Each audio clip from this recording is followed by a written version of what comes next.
আসসালামু আলাইকুম এভরিওয়ান। আজকে আবার ক্যামেরাটা অন করা একটা মাত্র উদ্দেশ্য, একটা মাত্র আশা নিয়ে এই ক্যামেরাটা অন করা একটা মাত্র আশাই আমাদের হবিগঞ্জ জেলার 4 আসনের ব্যারিস্টার সাইদুল হক সুমন বিনা অপরাধে আজ থেকে 14 থেকে 15 মাস ধরে তিনি কারাগারে বন্দী। তার কোনো জামিন নাই।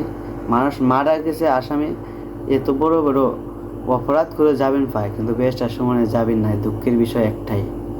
কিন্তু আমি বাংলাদেশের প্রধানমন্ত্রী তারেক রহমানকে বলতে চাই যে ভাই, আপনি যদি চেষ্টা করেন, এই ব্যাপারে যদি একটু খিদা করেন, তাহলে হয়তো ব্যারিস্টার সুমনকে আপনি ছাড়াইতে পারেন, জেল থেকে মুক্তি দিতে পারেন। কিন্তু আপনার দেশের যদি দরকার না হয় ব্যারিস্টার সুমন, আমাদের সোনাঘাট মাধবপুরের জনগণের জন্য অনেক প্রয়োজন। কারণ এই মানুষটা যদি না থাকে, অনেক গরিব অসহায় মানুষ না খেয়ে মরে যাবে।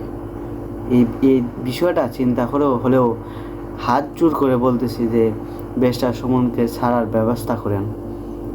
কারণ এই মানুষটা বিনা অপরাধে জেল কাটতেছে।